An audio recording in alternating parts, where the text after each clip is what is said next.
On the road again. I Do, just do, can't do, do, wait to be do. on the road again. And all of I my don't know the friends. words. I just had Na, an na, Elmo na, na. dong that sang this song again. You what? You have a ding There's a dong? actually I meant to say Elmo doll, not Elmo dong, but you know Okay. what it All is what right, it that is. makes more sense. Now my That makes little more brother had this sense to like me. Elmo doll that just when you push the little button in his foot or whatever, it Did he do it in sang that Elmo song. voice? Yeah, it's fucking Oh, horrifying. how's that? That's I don't know that Elmo voice very well. Yeah, I don't either, I'm but ammo, ammo, they like the ammo. pretty close actually. Yeah, right. He's just like kind of. That's not I don't know about that. Oh my that's god! drunk Elmo.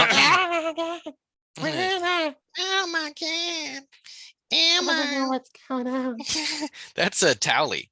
Oh my Yeah, there god! we go. Have you been? I don't really watch South Park anymore, but I watch South Park religiously and have the new COVID yeah, specials the are new fucking stuff looks awesome. good. The one I guess they're like older, they're like Yeah. adults, and I'm super curious about it. And the stuff about COVID specifically, I think is perfect. I want to watch all that stuff. Yeah, they did two COVID specials last year, and then this year they did what they call post COVID, which is like in the Yeah, future. And the whole joke is that it's not COVID's over. finally over like 30 Oh, years later. oh It's yeah, finally that's why they're all adults. And then there's like this whole plot about them having to go back in time to stop COVID and from ever happening. Anyway, yeah, no, it's really good. The gosh, what was it? It was like the COVID special, and then there was a vaccine one last year, hmm and then they did the two post-COVID ones that have just come out. But they're all like hour long, hmm maybe 90 minutes. I don't remember. I think they're each an hour long,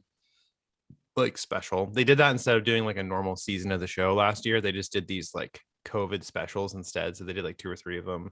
yeah. And that was essentially like the season of the show. I saw one where where they were freaking out because like the kids got out of the school and they like quarantined the kids in the school because somebody had COVID, and then they Mhm. got out and they were like, no, everyone's gonna get COVID now. And then they bring in the police, and they give the police like an endless budget, and so the police have like tanks and shit, and they're just shooting kids who are outside of the fucking school. Yeah.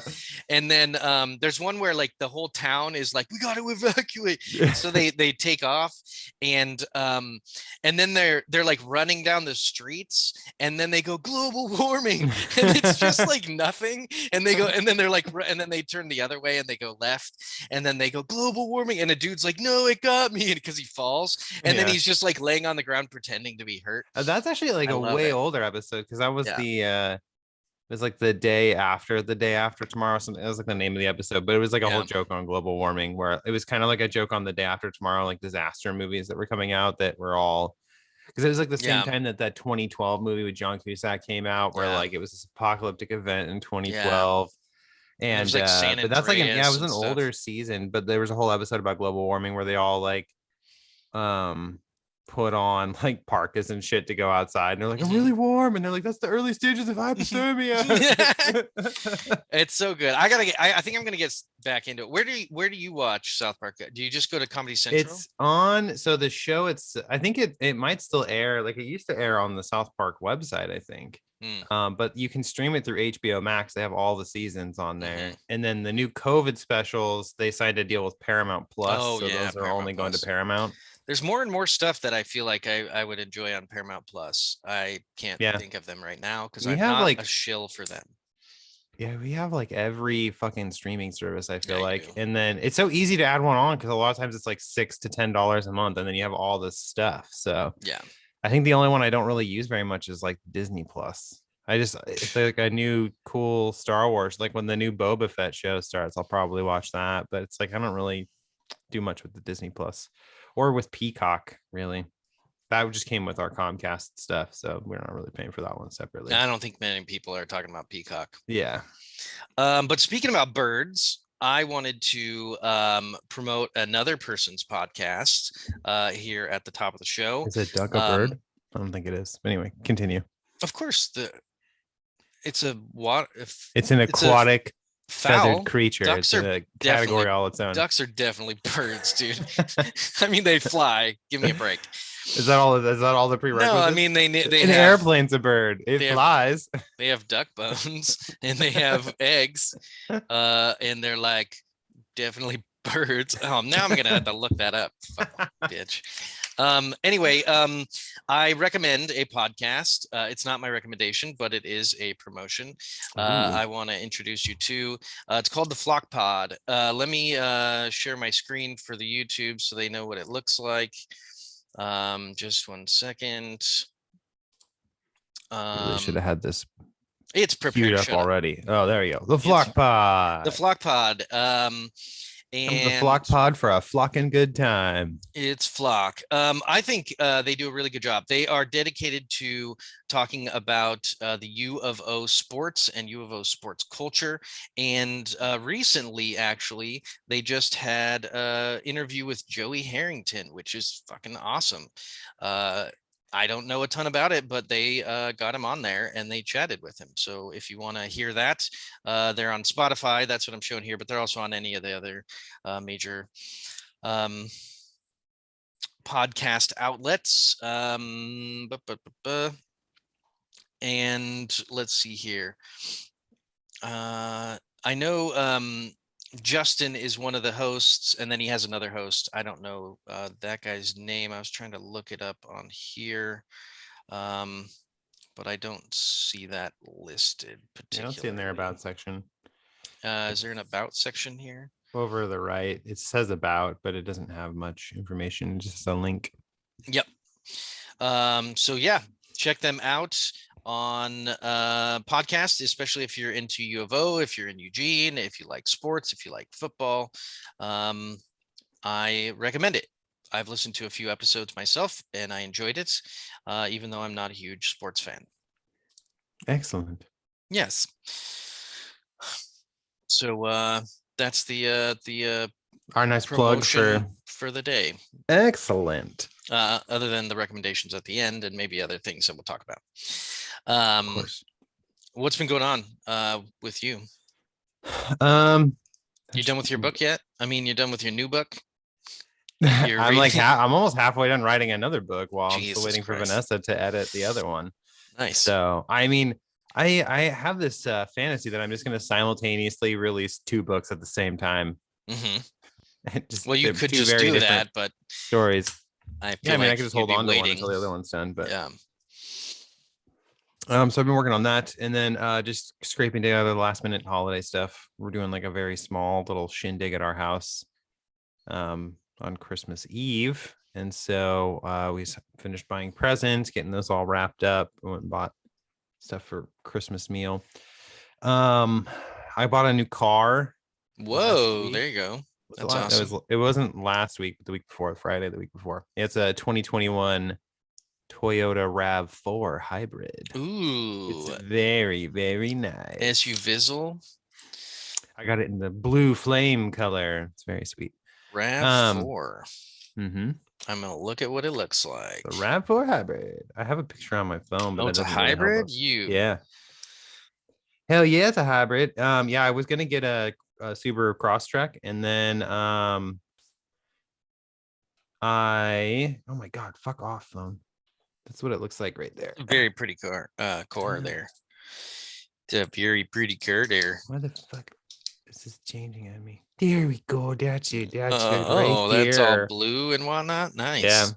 Anyway, well, so I had a Crosstrek on order, and it was going to be like a few more weeks before it showed up. And then I was stuck between getting the Crosstrek or a RAV4. So I went and looked at the Toyota dealership's website one day at work, and they actually had a couple that were available to purchase. And so I called him, and then the guy I talked to, the salesman, was like, actually, those are both already on hold for other people who are coming to get them. And I was like, damn. And he said, well, I can order one for you. It'll be like 6 weeks, but we'll get it. And I was like, nah, it's okay. Like, I already have a car on order that'll be here in like 2 or 3 weeks. So I'm not really looking to order another one. And he's like, oh, okay. So then I hung up. And then like a half hour later, he called me back and said that one of the people had backed out of buying it, and he had wanted to know if I was still interested. And I was like, yeah, I mean, I'll drive over after I get off work and check it out. So it ended up working out. It's a very nice car. I like it a lot. It's the fanciest thing I've ever purchased, probably. It's pretty fancy. Yeah, it's Is it all-wheel drive? mm-hmm. Is that what the 4 is? 4 wheels? Yeah, And that's it's what all 4 four wheels. that's yeah. All four wheels are turning all the time. It's all wheel drive. All the time. All time, all the time. Most of the time. 90% of the time, it's all of the time. Oh, that's badass, dude. Congrats. That's Yeah. exciting. Getting a new car is so much fun. It's like Yeah, I've never bought like a brand get new in. car. I only had 6 miles on it when I Wow. sat down in it. Was it So built like right near your house? I'm sure God, they shipped it over, and I I bet you know. the 6 miles was probably them just like maybe somebody took it on a It test test drive at ever, some yeah. point, and God damn. um, Wow, 6 miles. That's fucking crazy. I think my car had like, I don't know, like 80,000 miles on it. That's the nicest car I've had. It's 80,000. that's how much my truck had, like 75,000 on it when I bought it, because it was a 2006. God, I bought that in like 2014, I think 2013. I had it for about 7 years. I had it all paid off and everything earlier this year. Nice. That's the one downside, is now I'll have a car payment again starting in February. So yay. Yeah, I After would not imagine having one that's a for a little while. pretty It's kind of hefty nice. little deal there. Well, I was That's getting what to the I'm point with afraid my of. truck where every time I took it in for like an oil change, it would need some kind of other maintenance because of its age. And so the last couple times I took it in, I would end up spending around like $1,000 because I had to get like my rear brakes done, and then I had to do this other thing. And then I actually, right before I traded it in, they told me that my front brakes needed to be done, and it was going to be a fairly expensive job because they had to replace the rotors too. And I was like, well, don't worry about doing that because I'm about to trade it in, so I'm not gonna spend any more money on this. Flip it off and throw it away. Mm-hmm. Stupid. Somebody else's problem now. Yeah, that's cool. I like all-wheel drive. I like SUVs nowadays. They're all pretty fucking awesome. They give you kind of a lot of the benefits from having a bigger rig, but they're not that big. So you Yeah, can this one's pretty small. It's like a accomplish a lot. compact SUV. Because Yeah. I don't like driving big vehicles, but it is nice having a little bit of extra space. For the dogs and the all the books. Just fill it Yeah, with fucking I haven't just even all let the those dogs. copies of those books that Yeah, the publishers can't sell. Luckily, those days are. I mean, I don't have to deal with that. Those days are behind us with self-publishing anyway. Because that used to be how it was. You'd self-publish and you'd have to order like 300 or 400 copies of the book to your fucking house, and then you had to just like pedal them out of the back of your car trying to sell them again. Now it's they just make the book when somebody orders it. I don't have to worry about it. So nice. Yeah, I have a that short story collection on there, and I think I sold like a few right at the beginning, but it's like they're not advertising it, so nobody knows that it's gonna. Yeah, I have to advertise it, more. And it's expensive to do that because I've ran advertisement campaigns before, and it's it's pretty expensive to do, and so you don't really get a lot of return on it. Yeah, it can be running expensive. an ad campaign through Amazon and also through, I think, Facebook at one point, just to try to see if one or the other was going to get me better results. And it was pretty much, like I say, I think I sold a few extra copies outside of what I normally would have, but it didn't really do much. Yeah, advertising is a like a long game. It's about like getting enough momentum and continuing to advertise so you get enough people so that those like 1% of the people who see it will buy it or tell somebody about it. And you to get that 1%, you might have to get 500,000 people to see it for it to like pay off.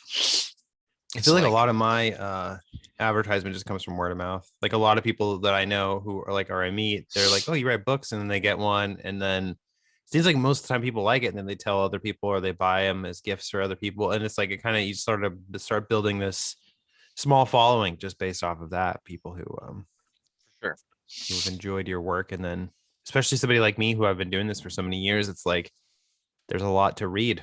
If you enjoy one of them, it's like chances are you'll probably enjoy the other ones. And so you got a lot to pick from. Yeah, for sure. You have a lot of books, and I feel like they've gotten better and better every book, as far as maybe I'm just like them more. Like maybe as I read more of you, I just like more of you. Maybe it has nothing to do with anything. But I enjoy them very much as well. Yeah, we got an email. Let's check that out. Okay. Listener mail. Yeah, so this is from I'm not going to say their name out loud, but it's a funny name. Might as Because well maybe just say this it. is their real name. I doubt that's their real name. You don't think so? I'm gonna go out on a limb and say it's not the real It name. might be the same person from last time who just created an email just for this. I don't know. Well, if that's true, so I admire the dedication. so they haven't their name is Diggle Bigger Nick, which I feel like That's is definitely a real person. like big old titties or tiggle Tickle bitties, bitties. tickle bitties. I think it's a play on that. Their email reads, Joe and Channing, if my wife dies while giving birth, can I press charges against the baby? Thanks, Diggle Bigger Nick. I don't like saying that name anymore. So what do you think, Channing? I think we can answer this with real quick. I think the answer is just no. I think my answer would be it's an option worth exploring. Yeah. I am a lawyer, so for $50 an hour, I will discuss your case. I mean, it depends on, I guess, the circumstances around the death. Did your wife perish from pushing too hard and she had an aneurysm? It's her That's fault. really on her at that point, right? Yep. She should have Pushed been too aware hard. of her own health conditions. That old Now, pushing too hard situation. if the baby has just got like a monster dome that just rips her, stem to stern, and she bleeds out, then you know what? You might have a case. Yeah, you might. Did the baby live? If the baby lived, then it's definitely worth pursuing. Also, you have to look at the circumstances after. If the baby comes out flipping everybody off, chances are it had malicious intent and was like was planning to Stewie murder from your Family wife. Guy. Yeah. But but you also got to look at what your wife's doing. Is she taking care of herself? Yeah. You got to exercise regularly. You should be eating well, even though you're pregnant. It's not all donuts and fucking couch potato stuff. Like, was she talking shit? Like, yeah, hey, dumb baby, you gotta be fit. She's doing her Kegel exercises. You can't kill nobody, baby. You ain't killing shit. She's all taunting him and shit. Exactly. And then you have a clear motive, because you need a motive, you need a means. And I think part of it might be that you have to be of an age of like responsibility, but I could be wrong about that. Yeah. I guess it's kind of the same thing of like, can you prosecute a woman for killing the baby?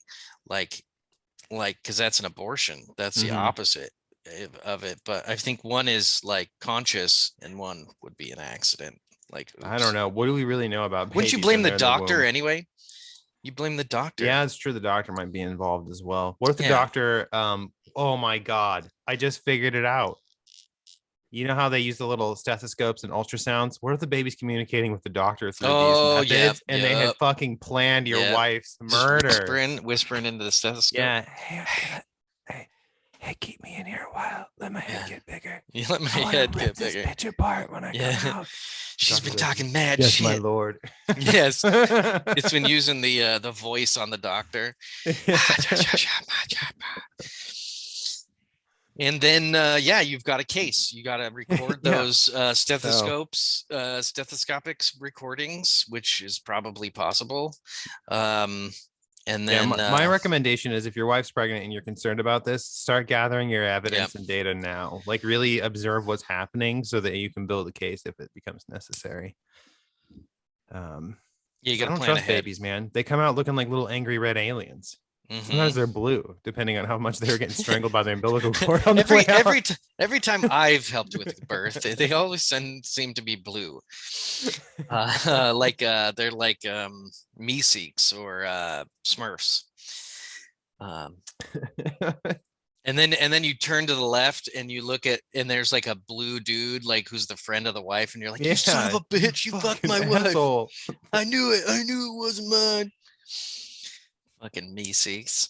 Hey, look at me. Look at me. Hey, look at me. Well, that was a great question. I appreciate it. Yeah, I really appreciate it. It's fun good to explore. It's can I press charges against the baby? I like simple questions like that where you feel like you have a simple answer, because I like to think outside the box. Life throws us a lot of curveballs. You never know what's coming your way. You got to try to keep an open mind. Because I feel like when you hear a question like that, you're like, of course not. The baby's innocent. What is it now? Fuck that. I think that the baby's a little more devious than we give him credit for. That's all I'm saying.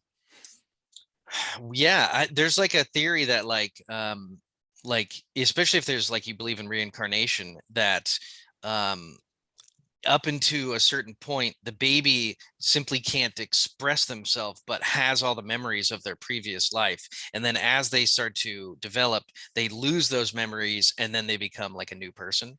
And then they can't remember any of their past life. But up into that like 1 year old, they're like an adult. They're just fucking sitting there going like, I gotta poop and I can't express myself. And You I know what's can't believe I'm in horrifying this about situation. that is that means that when we die, the Mhm. afterlife is you ending up in a woman's womb.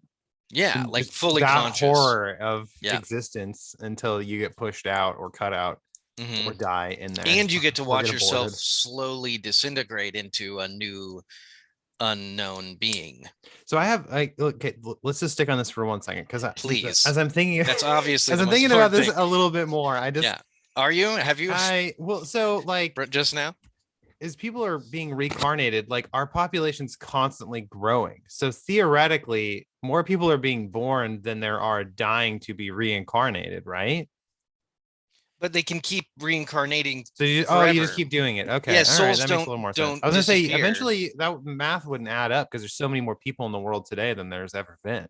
So it's like, Well, there has to be new souls created for the system to work, oh, so you think right? sometimes it's just a fresh one getting dropped in there? Yeah, It's and I not think always a I think reincarnated one. so. I listened to a podcast, How Okay. Does This Get Made? And there's a movie called Made in Heaven or something like that. I didn't watch the movie. I just listened to the podcast about it. That podcast is hilarious. That's the one with the Yeah. comedians kind of watch bad movies, right? Yeah, they watch Yeah. like movies that just like Okay. don't make any How does this sense. get? Okay, perfect. Yeah, I Um, used to listen to that podcast all the time. They have a great yeah, video game one called it's "How Did This Get Played?" But anyway, yeah, exactly, based on the same idea. But yeah, it's got Jason Mantzoukas, and then it's got the guy from the League, another guy yeah, I from the can't League, remember his name. Paul Shit, Scheer, Paul Shear. That's right. and Yeah, then it has and Paul Scheer's wife. mhm. Uh, I've heard it a million times, but I don't know it off the top of my head. I'm gonna look it up real quick. What happened when I Um, listened to the podcast is I started saying that everything was bananas because yep, Jason Mantzoukas says that constantly in the podcast, and then it just yep. sort of bled over into my life.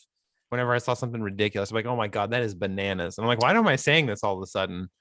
Because of that Um, podcast. her name is June Diane Raphael. Mm-hmm. And she is his wife. But anyway, great podcast. And they had a podcast about a movie called, I think it's called Made in Heaven. And in that movie, reincarnation exists and angels fuck and make babies. So that's how new souls are created. So are you more pure if you're like a fresh soul? Like Yeah. Well, yeah, like your first you're not some first blown out old soul from like a whore from the 17th well, century. You're like a fresh new one. it depends on if you believe in karma, because karma is like your past life dictates your next life. So karma like means like if your first life you're an asshole, then you have to atone, for multiple lives to like become better and better and then reach nirvana at some point, I think.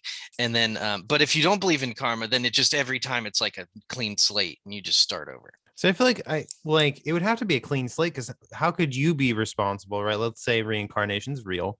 Why would you be responsible for your past life when you can't even remember it? Like, you know what I Because mean? you're Like, the why do you same, get it's held the to a same standard? soul. Well, That's why it's the motivation to be Mhm. good is just this like vague concept that like your next life depends on it. It's not really about the previous life. It's that every life you have this new opportunity to do Mhm. good. And that's the reason to do good is because your next person, the next version of you, which is the same version of you somehow, will suffer. See, well, I guess the flip side that I like about this is I can blame my lack of popular success as a writer on the fact that my previous soul sucked Yeah. ass. And so Yeah. I haven't earned it, you know? In my And all the previous famous life. people Yeah. obviously had stellar previous lives. And so now they're really reaping the benefits of being, wealthy and famous and living very comfortable lives. Whereas every, poor person in a third world country who's suffering right now, well, blame your previous life. They fucked up. Now you're dying of Yeah. fucking malaria or AIDS. Or you It's got a like, tapeworm that's like 20 feet fucking long, sucking the yeah. life from you. I think they do believe in karma in a lot of places, so it's a pretty good explanation, and like you can just blame your whoever owned your soul Yeah, previously. karma's like a get out of jail free card. It's like God, it's like, oh, why does God hate me? It's like, no, you just made fucking bad choices, and now the consequences are coming Yeah. around. Or there's It's bad as luck. simple as that. There's bad luck in the There's world. bad You're luck. born to Yeah. pair bad people, or you had bad genes, or you're born in a shitty country, or you're born and then you have to take responsibility at some point. It's true. Or you don't. Or just blame God and karma. But I mean, that's easy. Blame your dead wife, bitch. Yeah. Or blame the baby who killed your wife and put you in this horrible predicament. Yeah. Yeah, exactly. Now or you're like a single father for a fucking baby you didn't really want. Ever. Yeah. Who wants babies? Not Dude, you. I don't get it. It's funny when I talk to people who are like, how do you not have kids? I'm like, because it's fucking awesome not having kids. Condoms? Like when I just went and bought a new car, they're like, how did you afford that? I'm like, because I don't have any kids. I don't have fucking 2 or 3 kids that I have to fucking buy clothes for and toys and pay for field trips and other fucking medical care, all this bullshit. I don't have any of that in my life. What was the last thing you said? Metal cocaine? Medical care. Medical cocaine. I mean, medical cocaine. That's a new treatment. Cocaine. Goddamn kids. Oh, this is for my kids. Oh, you got a cough? Well, go fucking snort a line in the bathroom. Fuck. I'll go to the store and buy some more. But yeah, don't have kids. If you don't really want kids, or if you're on the fence, don't do it. That's what I say. Only have kids if you're fucking the primal maternal or paternal fucking clock is just really ticking for you, and you gotta have one, and you're gonna be awesome. Also, make sure you can actually fucking take care of it. Ducks or birds? Thanks. Just wanted to put that out there. Ducks are in the class AVES. I don't know how to pronounce that. I don't trust a bird that spends more time paddling around in the water than it does in the sky. That's all I'm saying. Is it really a bird? But what about a penguin? Platypus a bird at that point? What about a penguin? No, fuck that. Penguins birds. Don't fly. They're absolutely birds. I will look it up. Are tuxedo people. Everybody knows that. They're a classification of all their own. They're too cute and they're too personified. Pittsburgh Penguins comes up before the actual fucking I know. bird. Fuck you, sports. Fuck you, sports. No, I mean no, sports are good. They are in the class AVs as well, or AVES. Is it AVs or Avis? I thought it was Avis is the fucking rental company. So is it? They're not a sponsor. Oh, okay. Avis is a rental company, isn't it? So is it pronounced AVs? I would pronounce it AVs like aviary. Okay, go to dictionary.com. Okay, let's fucking look up the pronunciation guide, because now it's gonna bother me, dude. Dictionary.com. Nobody goes to dictionary.com. Here, bird. But dictionary.com has the vocal thing where you can click on it and they actually say it out loud. That's why I was saying. Whatever. See, now look up Avis or Aves. Okay, search. Now hit the Aves, little class little of vertebrates speaker. Comprises Aves. We were both Ave, wrong. like no, because isn't it aviary, like aviation? It's it's not ave. But that, I mean, whatever. It's Latin, so fuck it. Aves. So anyway, what if we've been saying aviary wrong? What if it's aviary? I think people do pronounce it aviary, probably in like England. Aviary. Aviary. It sounds actually cooler than aviary. Aviary sounds a little disjointed, like too brutish, too like a you know, a is like aw is softer than a. I'm just saying that. It is aviary. I know, that's what I'm saying. So Aves makes more sense. It's Aves or Aves. Oh fuck, I already forgot. Aves. Hello. Stop pronouncing things wrong. It's like when people have penguin over there is part of the Aves tribe. Yes. Oh, that's like fucking National Geographic shit. Yeah. They're commonly known as the tuxedo people. Yes. The penguin. Yes, commonly known as the tiny tuxedo people, as they gather around their stupid fucking little eggs and just sit there in the winter, in the sun all day upon the iceberg, where they stop for mid-meal coitus and. Yes, they're quite a fucky bunch. These tiny little penguin. They puff out their little bow-tied chests and get to fucking. Yes, they're always at the ball, and they always have their balls in something. The male tiny, tuxedo people bring a fish to their female counterparts and yes, slap her on the ass with the fish, yes, and the one that gets slapped the hardest is acquired a mate. yes. They call her stinky tuxedo person whore. It's the common origin for making fun of women for having fish-smelling vagina Yes, it when they actually have not comes bathed from. properly. It Yes. comes from the common Antarctic tuxedo people. Yes. They slap the woman on the vagina with a fish to initiate mating. To initiate mating. Well, the female tuxedo person has realized that the male can provide fish for her babies and knows this from the smell and sensation of fish being slapped upon her vagina. You see, the males trick the female because when they feel the slapping sensation on the vagina, they are led to believe that it is the male's penis. And when in fact it is not, it is a fish. And the male's penis Yes. leaves much to be desired, Yes. but they have already committed to said mate. They sort of create a delusion in their minds of the size of the other penguin's penis and accept it heartily. They go into a rage of sexual frenzy when the fish is slapped upon their vagina, and they freak the fuck out and they become freaks, and then they fuck. You know, this just made me think of what would be a really fun like YouTube channel to do. It would be to do a National Geographic style show, but just about ridiculous, not true things. It just lies. Our initial season premiere could just all be all about the tuxedo people, fish slapping, sexual practices. Yeah, but then we'd have to find some odd visual of like a penguin. We have to edit so that it's got a fish in its mouth and it's slapping something, and then it cuts to somehow we get a shot of a penguin vagina. It's gonna be fucking hard, man. Yeah, I know. Have you ever seen True Facts about like this and that? It's like a YouTube channel and it's called True Facts. No. And the guy does like almost like it's like a cross between Morgan Freeman and David Attenborough. He does like an accent the whole time. It's fucking hilarious. And he does like true facts about praying mantises or true facts about this or that, penguins. And he just does this funny accent, and they use stock footage, and then he like mess something up, and it's really funny. And it's actually all about wildlife conservation. So he promotes wildlife conservation, and most of the facts are like biological, real facts, like they're actually like true. But it's very funny and very entertaining. So that's like the best way. I wish that that people injected comedy into education more, because it makes it so much more engaging when you can laugh and you actually like want to watch more, because you are learning even though you're sort of watching it to be entertained. But at the same time, if you're learning like factual information, it's going to stick because you're going to remember that video so much more. This is all in me saying that if you're a really good comedian, you should also look at education, because I feel like you have an opportunity, you know, to do stand-up comedy all day with students while also educating them. I think we should force comedians to have a portion of their special that is dedicated to education. So they can talk about math or science.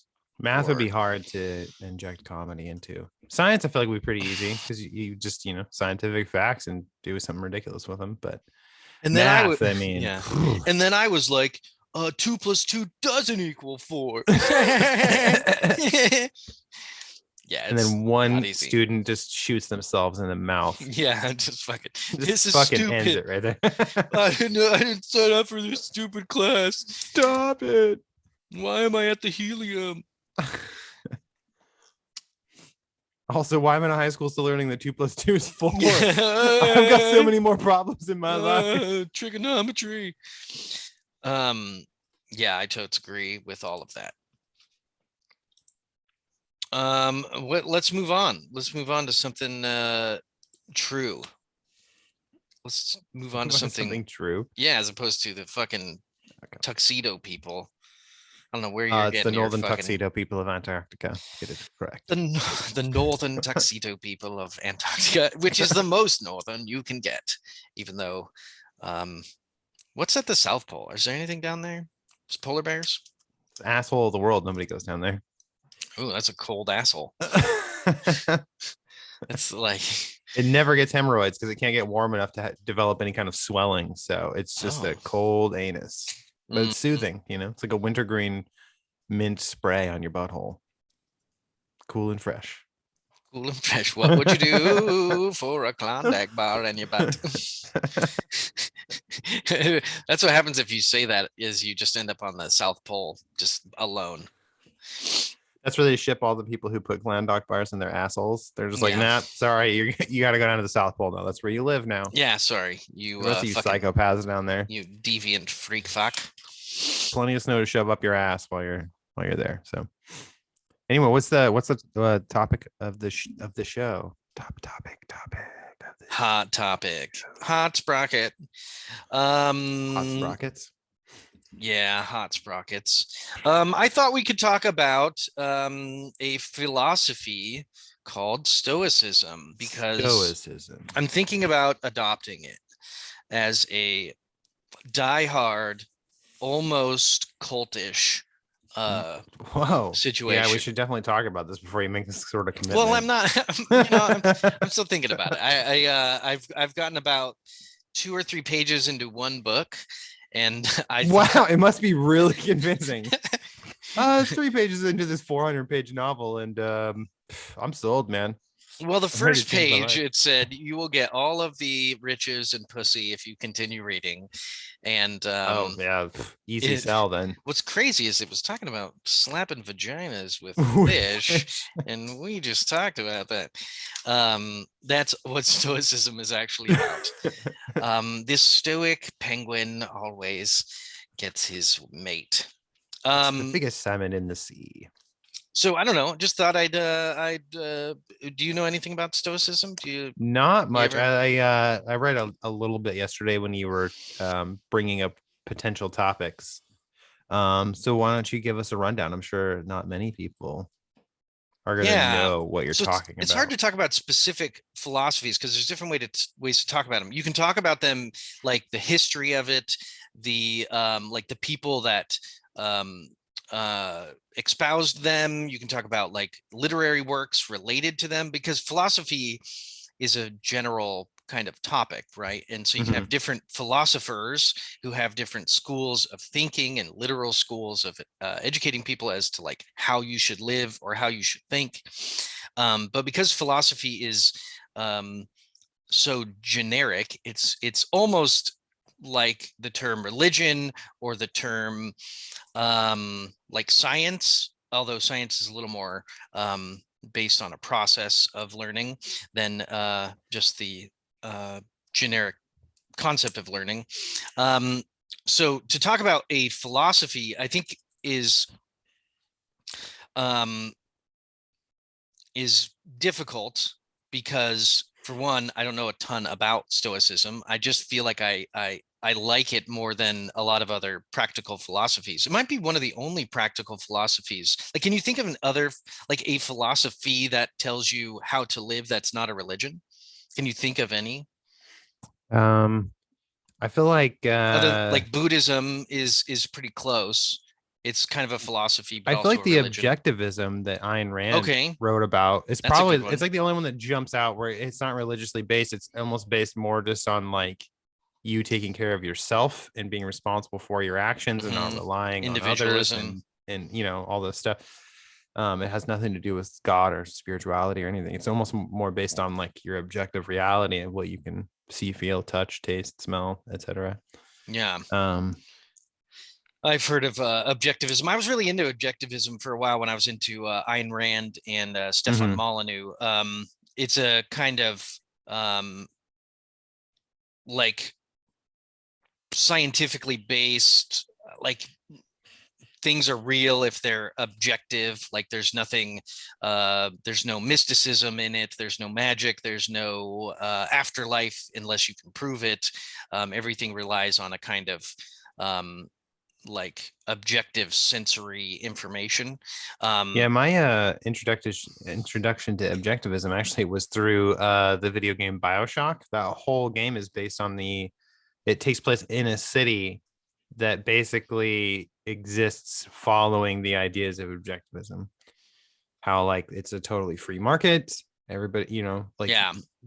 basically there's no government to take what you've earned. There's no, like the famous banner that hangs over the city entrance when you enter it is no gods or kings, only men. And it's like everybody's an equal and you're responsible for your own thing. Like, there's nobody that's going to come steal any of your stuff or tax you or any of that. So, but it also is based on how that would never work out basically in the real world. Is Because case in motherfuckers point, the steal fucking your city shit. is in total disrepair when you arrive in it. So anyway, I don't know if did you ever play BioShock? I know you played a little bit of Infinite one time, but I don't know if you ever played the original. Uh, just a little bit, not I'll a say you ton. definitely you can usually buy it on sale for pretty cheap, like the BioShock collection on the PS4. Yeah. It's probably on sale right now. It's on sale all the time. I think it's totally worth checking out. Even I think you'd enjoy the first one, just based on the fact that it's all around that particular idea and Yeah. philosophy. It's too bad that didn't work out for them, and everything's like completely Yeah, like I fucked said, up. it's like it's following that philosophy, but it's also kind of making fun of it and the fact that it would not like probably realistically work out. Yeah, it seems like any absolute utopian concept doesn't tend to work out very well, like Marxism and whatnot. Yeah. Socialism. What about nihilism? There's a philosophy. Denialism. Nihilism, but Nihilism. I was like, yeah, denialism, where that yeah, like nothing's real. denialism. Well, nihilism is nothing matters, so it's Mhm. pretty close to denialism. I like that. Just no, that's not real. You just deny everything. Anything, something bad happens, you just say, Yeah. nope, that didn't Nah, happen. Nope, not today, sorry. Satan. Not today, Satan. Not today, Satan. Nihilism, meaning nothing, and is more of a series of related positions and problems than a single school of thought. Yeah, it's really like you can't really generate any meaning out of life. There's nothing in the universe that says that you are doing anything good or bad. So what's the point? But I don't get. Nihilism is interesting. Yeah. I definitely have feelings and ideas of nihilism sometimes, because sometimes I just do stop and just think, what the fuck are we even doing anymore? We're all just gonna die. I mean, and all that's left behind are those that we leave behind, and they're gonna die, and then it's going until the fucking planet explodes, or the sun, I should say, explodes and then destroys the planet, whatever. Yeah, I think nihilism just doesn't lead you toward any action. No, that's the problem with it. It's like It doesn't help if you you're like make any really decisions. nihilistic, what do? You just spend all day fucking sitting around on the couch feeling pathetic because nothing matters. I don't know, it's weird. I Yeah. get it, but at the same time, it's definitely not a way to live that's very practical. I just don't think it leads toward any practical applications. There's existentialism, which I always get confused. Like it's about being like existence. Like if you can prove that you exist, then you can start from there and move from there. But I don't know if that's even accurate. It's just hard to use the word existentialism without talking about existence. I've always kind of viewed existentialism as like having an existential crisis where just like you suddenly feel so insignificant in the grand scheme of everything because there's so much going on.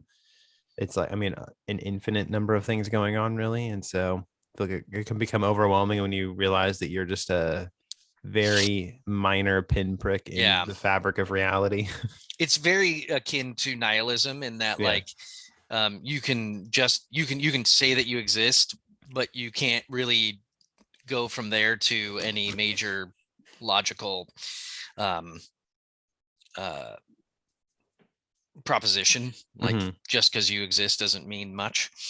So anyway, Stoicism is just interesting because it's very practical. It seems to be based on actions and virtues and interactions with other people, as opposed to like semantics and metaphysics, and like it sort of just presupposes that like you exist in a universe that is fairly logical, like there's a certain cause and effect that exists. It's fairly deterministic, but not in a complete way, because it allows for free will.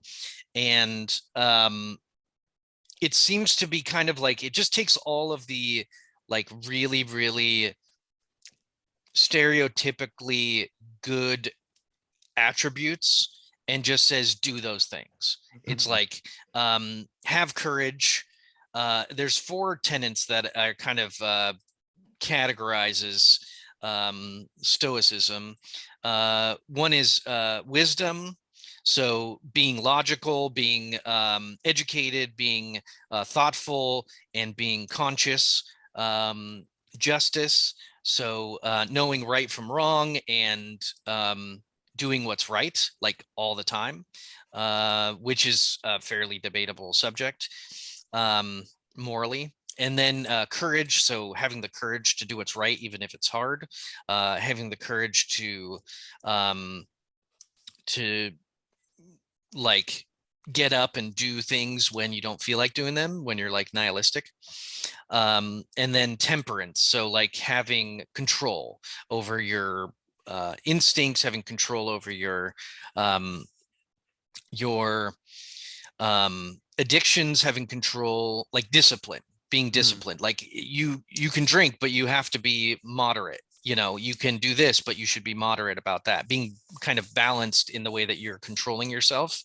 And I think those are kind of 4 things that would be easy to argue would make for a good citizen, a good friend, a good society, if everyone was just interested in having wisdom, engaging in things that are just and right, having courage so that they can not like be passive, and then being disciplined and living with moderation, like when you eat or drink or sleep or sex or whatever. And I guess that's what's appealing to me about the ideas of it, is it's just kind of like a if I were to adopt a type of one size fits all philosophy, I think Stoicism is the only one that I've ever been interested in. So I'm not sure if there's a whole ton of flaws in the concept, because it's kind of just saying, like, be good, be a good person. It doesn't, it's not like a Socrates or a Plato where they're talking about like thinking and whether or not things are real, or trying to understand morality from like an objective perspective. It's like you have a conscience, and that kind of guides you as far as your notions of right and wrong, and that's going to be somewhat developed by your society and by what's going on. So you kind of know when you're doing something right and wrong.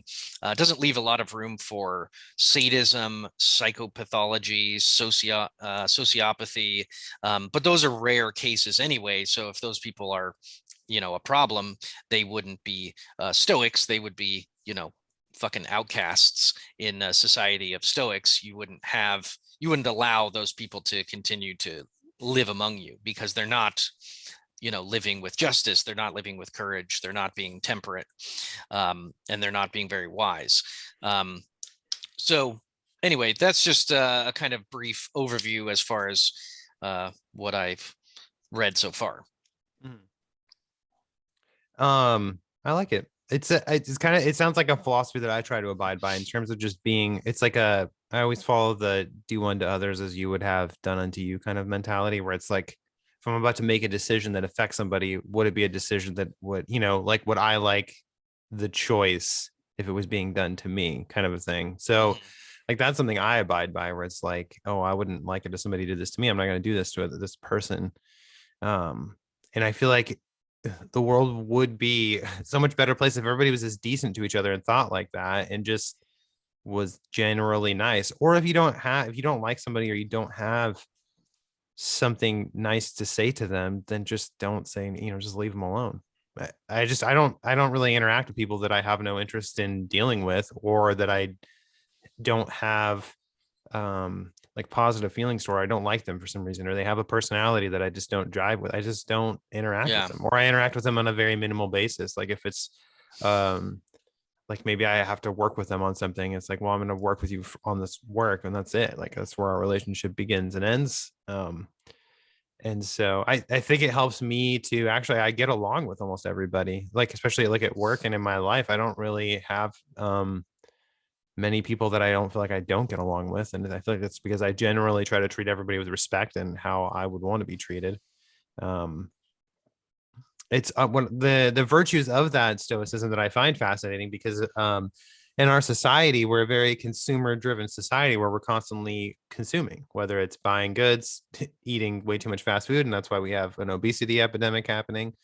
So like the idea of having the discipline to really moderate yourself in terms of those aspects, I think is something that our society as a whole could really benefit from, because it's almost like the antithesis of capitalism, right? Because capitalism is kind of like just getting wealth and then continuing to grow that wealth, to like no real end point. Like you just keep trying to grow it and keep trying to play the game.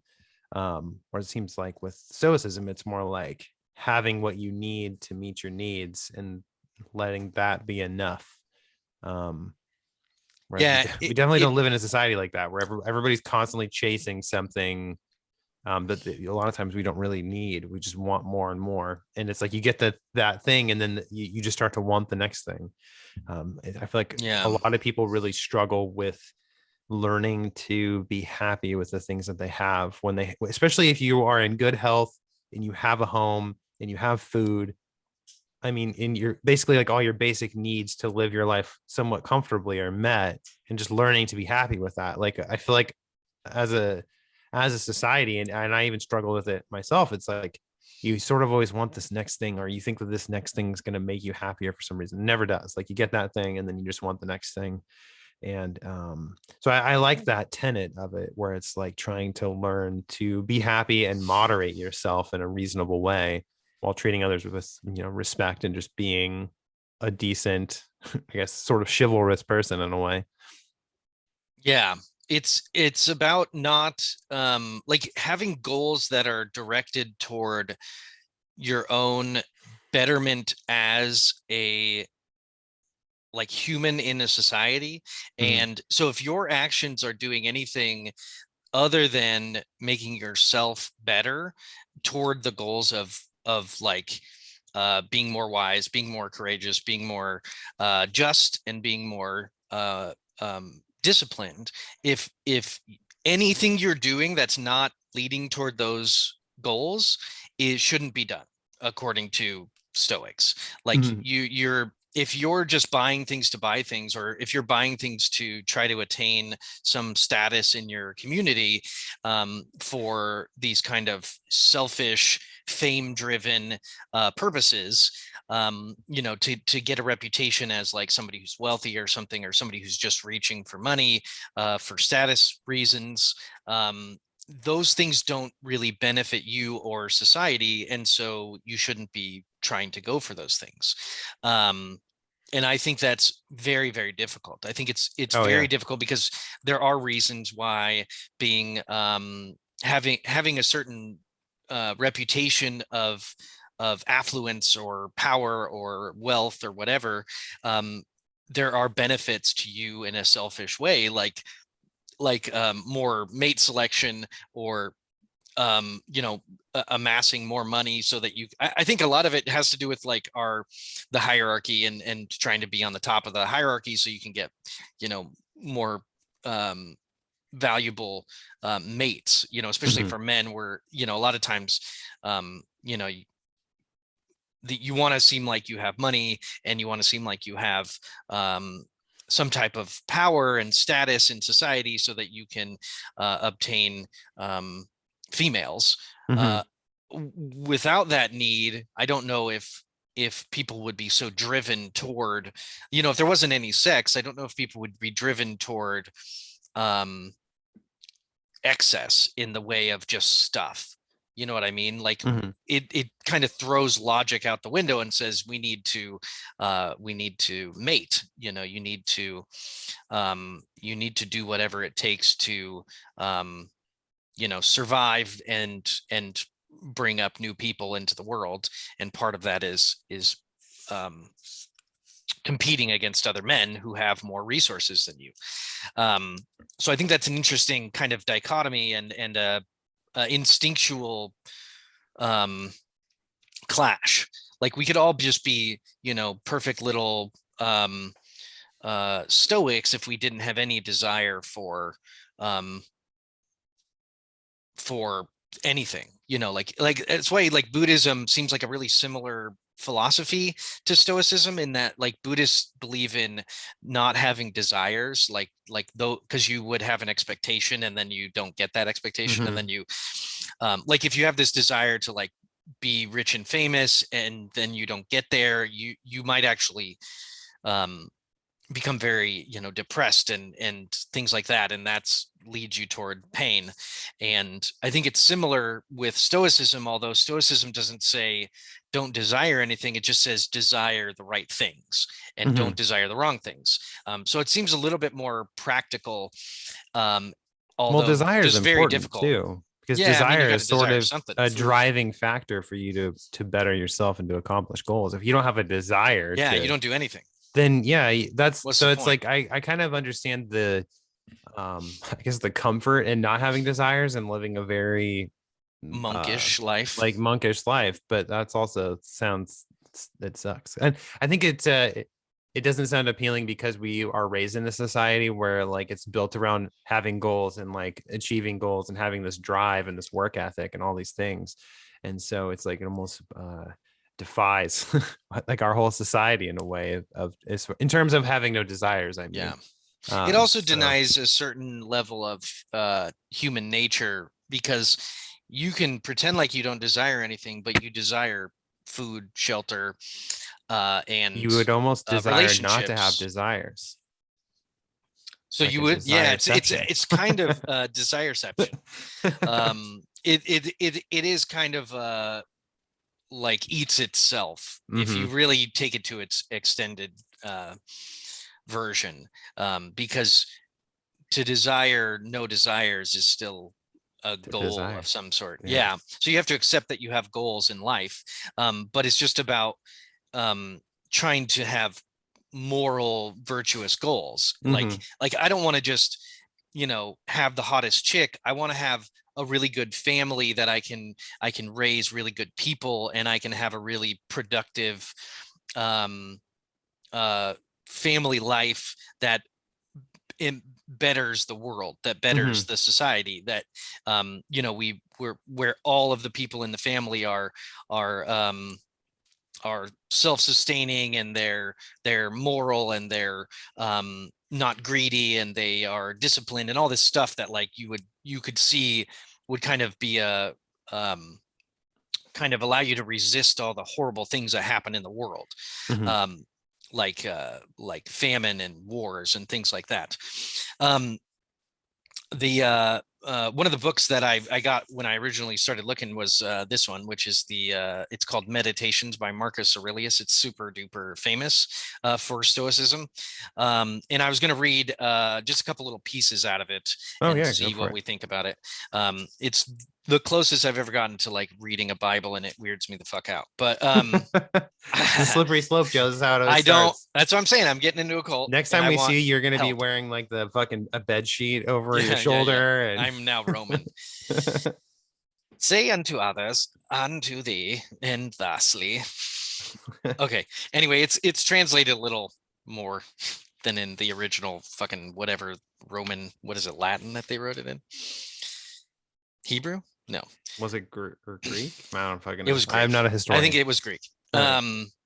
If that's a real thing, I don't even believe it. Yeah. Okay. Say to yourself, okay, this is from book 2, chapter 1. That's why it's weird, because it's like in books and chapters, just like the Bible. I don't like it. Psalm but it does make it 27. Yeah, exactly. Anyway, Jesus Christ, what am I doing? Okay. Jesus is not here. You're safe. He can't touch you anymore. Yeah. Okay. Say to yourself first thing in the morning, today I shall meet people who are meddling, ungrateful, aggressive, treacherous, malicious, unsocial. All this has afflicted them through their ignorance of true good and evil. But I have seen that the nature of good is what is right, and the nature of evil is what is wrong. And I have reflected that the nature of the offender himself is akin to my own, not a kinship of blood or seed, but a sharing in the same mind, the same fragment of divinity. Therefore, I cannot be harmed by any of them, as none will infect me with their wrong, nor can I be angry with my kinsman or hate him. We were born for cooperation, like feet, like hands, like eyelids, like the rows of upper and lower teeth. So to work in opposition to one another is against nature, and anger or rejection is opposition.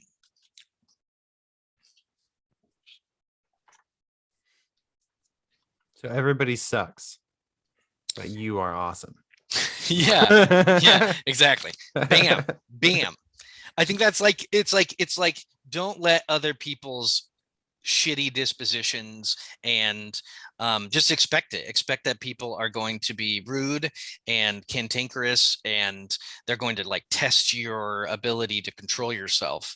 And to realize that they're just humans. They're like you do the same things. You're not perfect. You make mistakes. You have a tendency and instinct to be all of these negative things, greedy or whatever. And in you, because you're so much better than them, you recognize it and you accept it and you don't fault them for it. It's very similar to Christianity in um like whoever has the first, like whoever hasn't sinned can throw the first stone kind of a situation. Or yeah, it's kind of that being humble enough to accept that nobody's perfect. So when they and really you should be cooperating with people. So if they're in a bad mood, just be like, okay, they're having a bad day, and I'll try to help them as much as I can.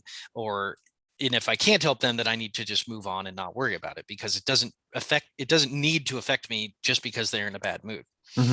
Or they're being meddling or whatever it says there, which is, a tenet that a lot of people have said before.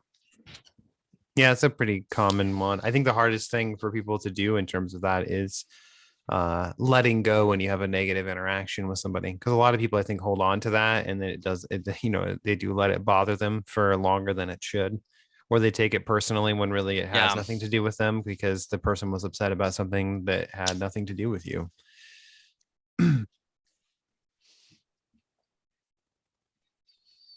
Yeah, I think it's like virtue. It's like a perspective of like how to see other people and not just react emotionally to them.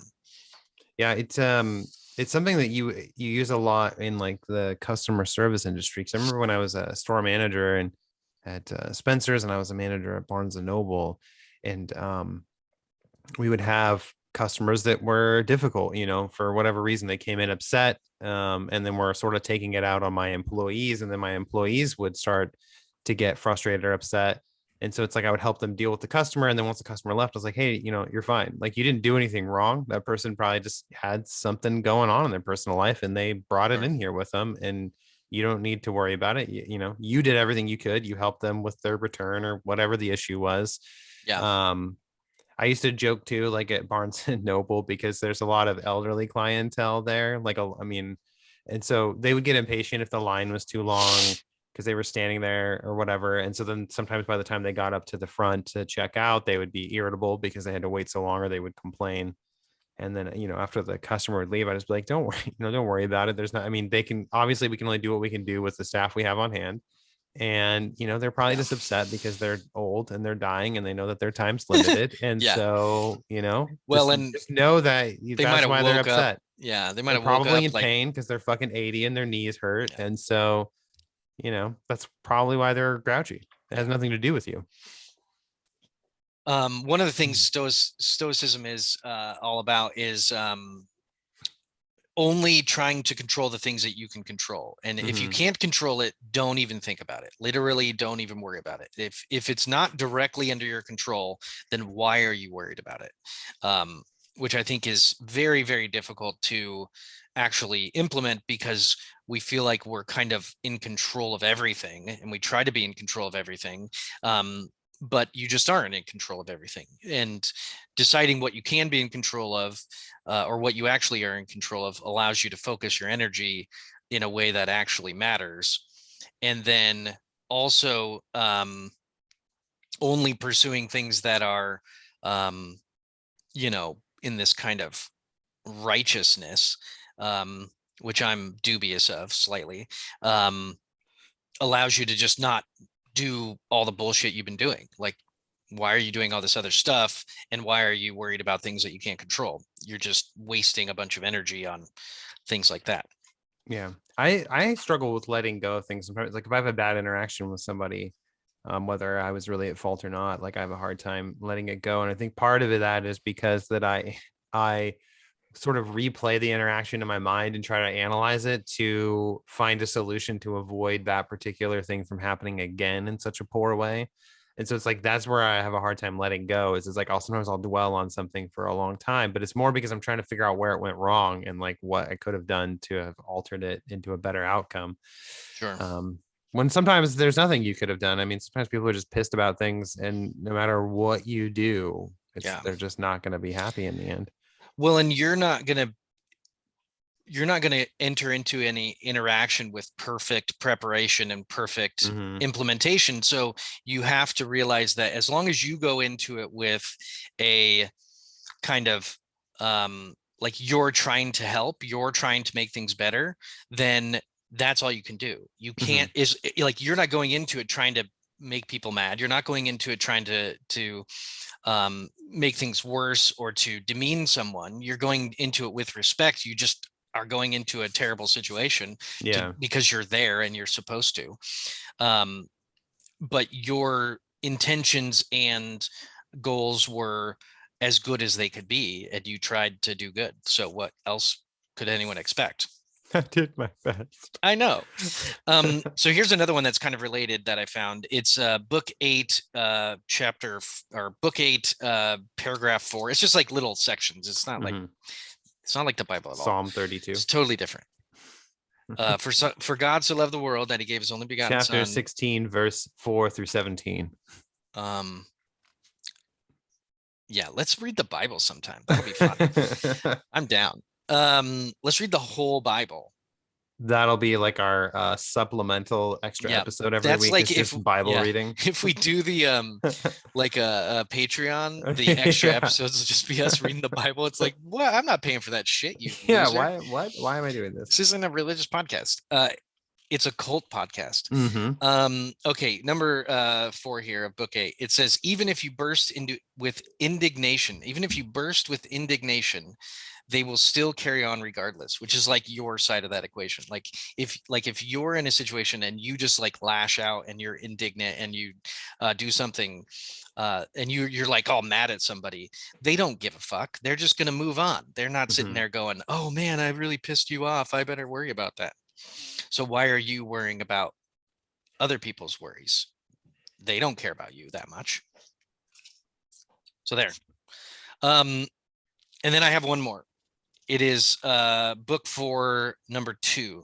No action should be undertaken without aim or other than in conformity with a principle affirming the art of life. Life is art, or is art life? Oh my God. That would be like a philosophy major's question. You know, like philosophizers are always like, what is it? Is it real? What does this mean? What does that mean? Let's talk about it for 2 hours while we jerk each other off and eat grapes. And hey, that's a philosophy I can get behind. There's a philosophy called hedonism, which I think everyone should have a tiny bit of hedonism. And that's just because I do. And I think that because life is short and because you can get happiness from just base pleasures, and I don't think you should deny those things. I think that hedonism in moderation is a fairly decent option. I feel like in general, moderation is the key to like life. And the problem is we have a very hard time as a species having moderation. Sure. It takes a lot of discipline to do that. Because yeah, I mean, if you like jerking off, go for it, but maybe you don't jerk off like 17 times a day and then everything in your fucking house is cum stained and crusty. Yeah. Like, I mean, well, you'd run out have of a little cum. bit of restraint. You'd run out of cum. Wait, I feel like you know this from experience. You're like, I have jerked off enough times say to where it 3 or just 4 blew times some dust it's out. done. Like it was worn That'd out. be so disturbing. Where's the dust coming from? It's got nothing left. It's the idea of like cobwebs around genitals because you're old. Like, what? That means a spider lives there? I don't get it. What's happening here? So anyway, I think I don't know. I might bring up some more little passages from time to time if that's all right. Yeah, no, that doesn't bother me because it's not. It's a philosophy about just trying to be a good person, right? And be respectful and be moderate and not take things to an excess, which I totally could get behind. As long as there's not like a thing where it's like, okay, and then once a day you'll start praving to Muhoga Baduga and leave jerk off into a cup and pour it over your altar to praise him. Yeah, there is a certain amount of like Greek god talk in it because that's what it came from. Founded but there, yeah, you don't have to apply it that way. Also, there's a certain scientificness to it, even though they didn't have a lot of science back then. They were starting to learn about the universe and about the way things really work, and math was a huge thing back then. And so I think that they incorporated God into all of it. And if you just that was probably to keep themselves from being fucking murdered. Well, like Socrates was fucking killed because he was not because of God, but because he went against the standard notions of what how things work and all that. Anyway, so yeah, they probably had to. And the term God means different things throughout time as well. And they used to think like if you couldn't explain consciousness, that was like a sign of God. Like they would call that God because they're like, how do we have this special gift of being able to like control ourselves and think about things? They would call it divine. And that's kind of what Stoics back in the day would call it. It's like, that's a sign of your divinity, is the fact that you can have wisdom and courage and all these things. And you're more like God, the Ubermensch, you know? Well, everybody knows too that, the ocean waves didn't move because of like the wind or anything. It was because Poseidon was doing a dance under the sea. Yeah. Like that's under the sea. Way more plausible explanation. Life is much better down where it's wetter. Take it from me. Under the sea. Is that Jamaican appropriation? Yes. Let's just say yes. Jamaican appropriation. Because if we're wrong, who cares? But if we're right, then we're really onto something. We can cancel Disney. Cancel Disney, yeah. You're not using it anyway. God. What a joke. I think we should use different word. Gosh. I think you should use gosh. If I was a stand-up comedian, that'd be my opening line every time. I just come out and be like, God. Ugh. What a joke. Am I right? And then just wink. You find out real fast what your crowd's like. Yeah. What a joke. And then you haven't said anything yet. That's my whole set. That's because it's the ultimate joke. Do you think God? God, what a joke.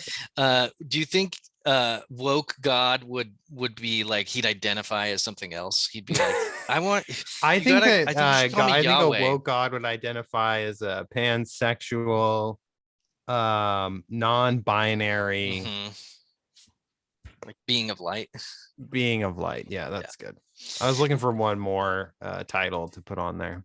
What is that? Rick and Morty. It would be a they, but also it wouldn't be a he because they're non-binary, so they'd go by they. They them. God, Z, Zod, Zerd.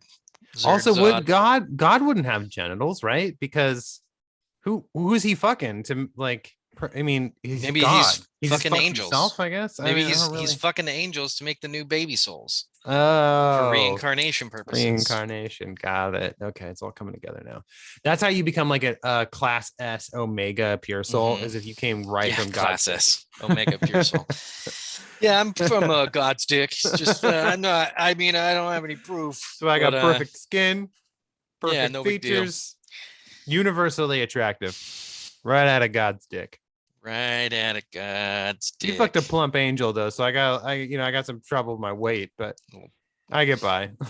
Plump angel. I get by with my stoic moderation. I just don't eat a lot of junk food. Stoic. Whatever. It's okay. Words are tough. Words are friends. Words with friends. You know what we don't do anymore is the words. The words, yeah. I know. I mean, we could bring it back if people want, but I feel like we sort of replaced that with recommendations. We did. But we do have the email. So if you have a word you want us to talk about, email fleetingthoughtspodcast@gmail.com, and we will talk about a specific word, like aves. We did do a word. We did aves. We did. Aves. Yeah, aves. Also, keep sending questions. I'll answer any fucking question that people send. I don't care. I'm not afraid. Exactly. I don't give a shit. I don't care how dumb it is or how big old titties you are. I'll find a way to answer it creatively. Yeah, I think we got a good amount of content. Fucking totally fucking facetious question. So what is your recommendation thusly? My recommendation, we went and saw it last night, so I was up till like 2 a.m. until we got home, was the new Spider-Man. No Way Home. That came out yesterday or probably Thursday night, I guess. Spider-Man. I'm not the biggest Spider-Man fan, but I've watched all the movies. I keep pretty up to date with all the Marvel stuff, and this is a big fan of. So I usually, even if I'm not terribly interested in watching a Marvel movie, I end up seeing it because I'll go with her. So honestly, I wouldn't have gone to see the new Spider-Man right away if she didn't really want to go see it, just because I'm not crazy about it. I could have waited. But I must say, it's one of those movies that is going to be good. Like, you're going to have a good time. It's not going to be, but you also kind of know what you're going to get out of it. There's going to be some comedy, a lot of CGI and action, etc. Which is exactly what that movie is. And, but there's a lot of really fun fan service in it as well for people who have been watching other ones Spider-Man throughout the decades. And so I won't say anything really about the plot, because it's one of those movies that, like, almost anything, it feels like a spoiler, because there's so much going on in that movie and so much that happens. But I will say, of the few movies that I've gone to the theater to see this year, it's the most fun I've had at the movie theater. It's a pretty long movie. It's like a little over 2.5 hours, I think. Wow. But it flies by. It immediately starts right where Far From Home ended. So it immediately picks up where that movie ended and then just goes. Like, it doesn't really ever slow down too much. It's a pretty well-paced film. So if you've enjoyed the newer Spider-Man movies, the Homecoming and Far From Home, and want to kind of see what happens next, it's very much worth watching, and it's a really fun time. Yeah, Far From Home was they go to Europe, and with Mysterio, Jake Gyllenhaal, and he is using CGI in a real weird way. Yeah, or holograms. I liked the twist in that one where you find out that spoilers for Far From Home that he was like totally manipulating Peter Parker, and then you find out that they're creating all of these basically illusions with drone technology. It was really fascinating. I like it. I like that it's more Starkian than magical. Because I think, I could be wrong because I'm not a big comic person, but I think Mysterio uses more magical illusions in the comics, whereas they kind of made it more realistic in the movie, as far as he's just a regular guy that can manipulate technology really well. What's crazy is that if he just used his technology and sold it, he'd be the richest person in the world. Like, what are you talking about? That's the most amazing money. Shit it's ever. About people listening to them and the respect of the scientific community. But people listen to Elon Musk like he's a fucking god because he has money. Yeah. And the technology, which he is sort crazy. of went to space one time. Yeah. It is pretty funny that you can kind of like not do anything out there, but like just going there is enough. Well, some of them, it's like they go up to like the edge of the atmosphere, sort of coast around a little bit, and then they come back down. It's like you didn't really like go into space. Like go land on the fucking moon and then what's come funny back is that we don't respect the going into the ocean as much, but there's actually like life in the ocean. There's like things that are related to us biologically, but also to like the way the earth works and like keeping us alive and stuff. No one gives a fuck about the ocean because there aren't a bunch of movies about the ocean. There's like the abyss, which is super scary and you don't want to go there. But like space, because it has to do with sci-fi, Star Trek, Star Wars, everyone's like, let's get the fuck out there. But there's like nothing out there. There's literally nothing. Everything's out there, but nothing is out there. So like why don't we use these resources to better our own planet that we live on that sustains us? I like Elon Musk in that it's the goal is not just to go to Mars. It's to like create a habitation on Mars because he doesn't trust that we're going to be able to live on the Earth for very long. Which, hey, that's a good backup plan. I'm okay with that. But the first plan should be to like keep people alive here and doing all right here. But well, I think because we know that that's the way. Right now is it's a very classist thing. Only the wealthiest of the wealthy get to go. So the 99.999% of the world doesn't give a fuck. They're like, okay, have fun jerking off in the atmosphere. I don't care. Yeah, but I'm trying to figure out how I'm gonna love Elon Musk. He's such a weird fucking guy. He is. But anyway, what's your recommendation? My recommendation, segue. My recommendation is the book The Andromeda Strain by Michael Crichton. I just finished reading it and I wrote a review, and I really am just plugging my review. But I actually did like the recommendation because when you were sharing your screen earlier with the birds, I saw the little Andromeda Strain tab. I'm like, oh, that must be his recommendation. I might have done that. I might have did it. Little Easter egg hidden in the episode early on. I know, right? Because I have all my tabs up and you can see them when I share my screen. I saw the tab and I was like, oh, I think I know what his recommendation is going to be. Oh, Michael. How was that? The only Michael Crichton novel I've ever read is Eaters of the Dead. Oh, wow. He's written a ton of fucking books. He's got a lot, and almost all of them have been turned into movies too. Yeah, a lot of them. It's like some of them I've seen the movie, but I'm just like, oh, that's right. Michael Crichton wrote that novel.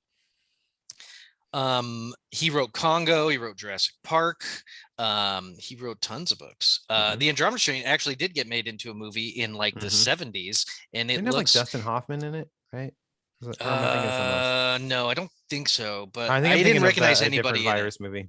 I think you are, because I think there was it might just be called like The Strain or something.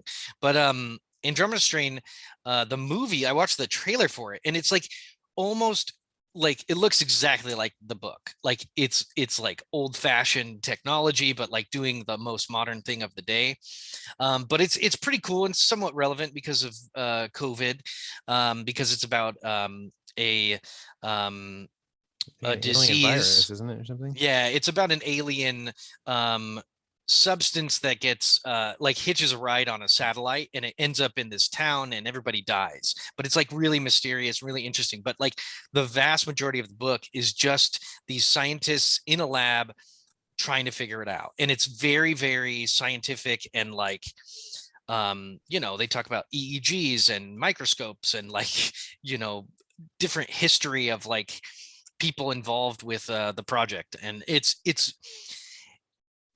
it was like the whole time I'm like, okay, let's get somewhere, let's figure. But all the time you're figuring out new information. You're like, I don't know how he accomplished turning boring science into really compelling narrative, but he figured it out, in my opinion. Kind of that was like Michael Crichton's thing though, because he had degrees in science and I think medicine or something like that. Really? And so a lot of his books are very scientifically focused, but he also mastered the ability to turn dry material into a fascinating story, with actual like factual backing behind it.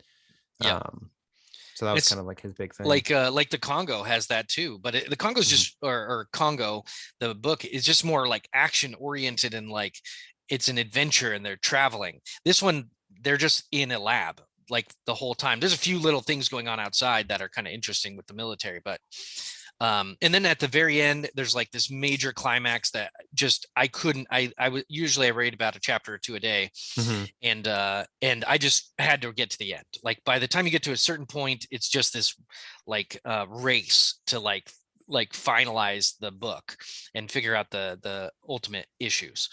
Yeah, I thought it was really fun. It was different. It's a little more like, I don't know, you kind of have to think about what's going on. So if you're a dummy, then don't fucking read it.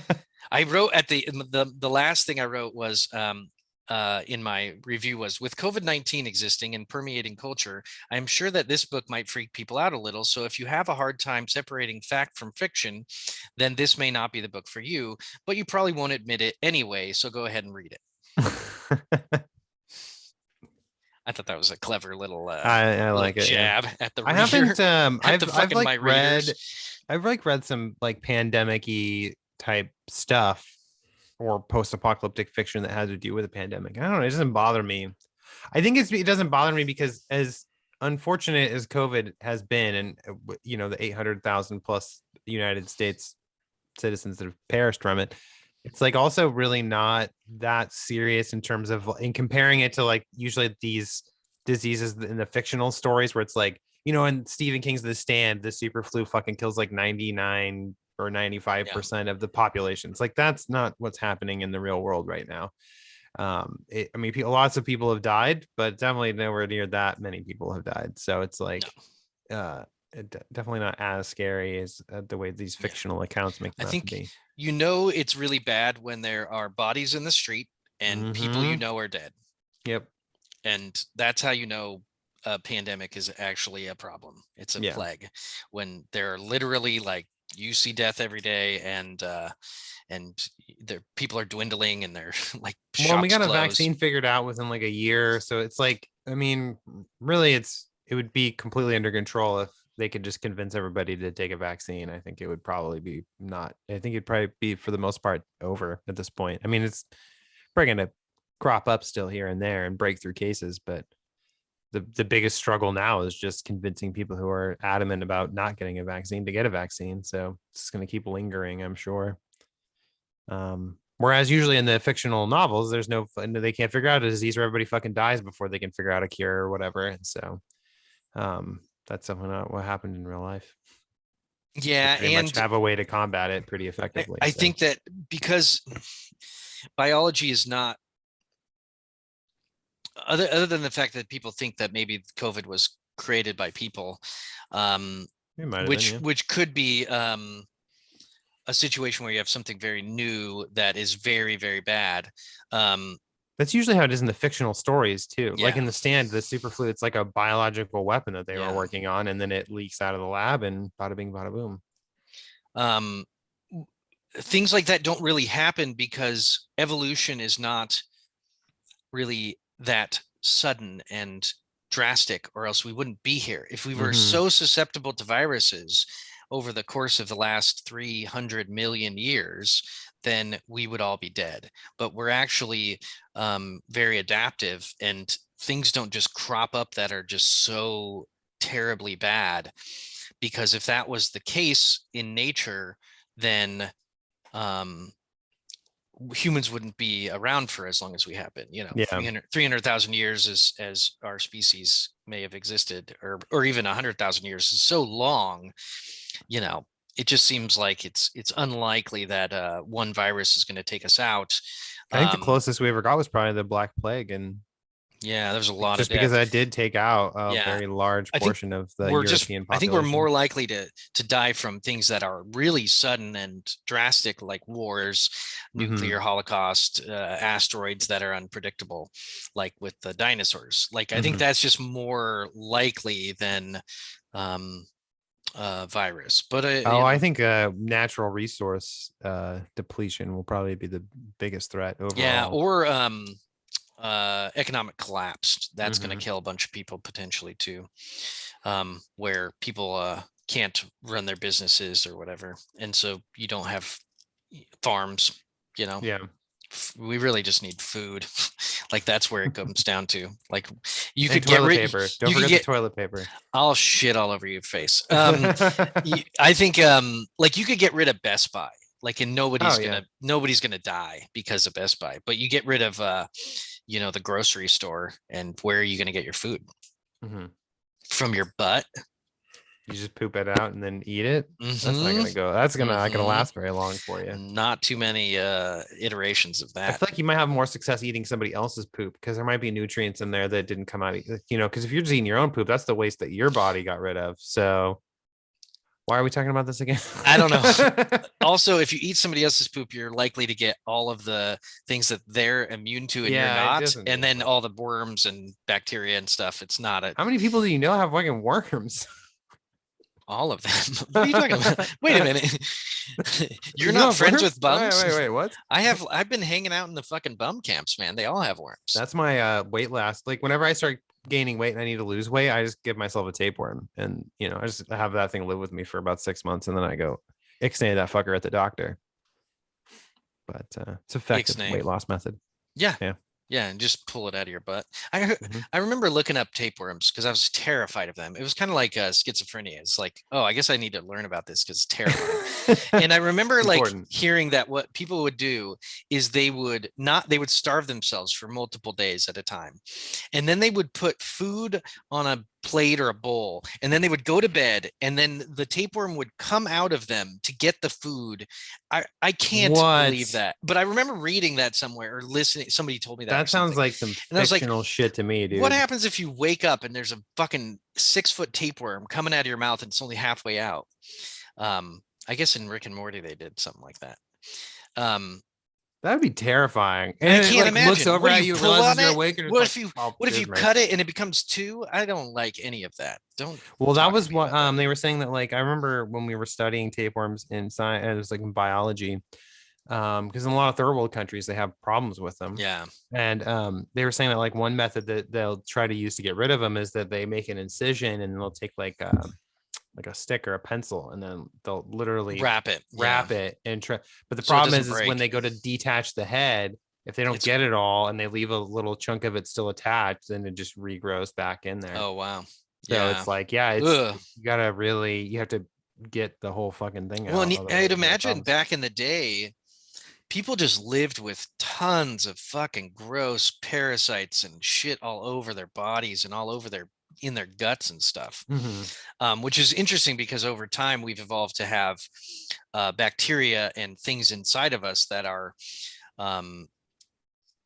beneficial or neutral to us, and but there are still some that just like show up that are not good, but they still don't kill us. Yeah. I mean, we're able to live through so much, and antibiotics just do a lot of really good stuff for us nowadays.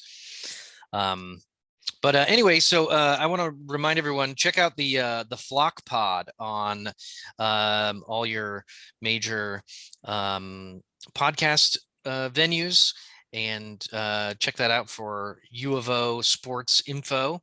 I really do think if you're into that, you'll like that podcast. They're a growing group. And then go to fleetingthoughtspodcast@gmail.com. Go to joesnotesblog.com and send us an email. Check out my review and check out Channing's books. He's on Amazon. And Dude, just look up Channing Cornwall. They're all there. Chan Cone Cone. Don't type in Chan Cone Cone. You won't get anywhere. Maybe you might. will. I wonder what's there. You'll get I'm going to look somewhere. that up. You'll get something. You'll get somewhere. It's probably porn. And that's gonna do it for me. You got anything else, Chan Cone Cone? Nope, I'm good. All right. Thanks, everybody. Yes. Bye-bye.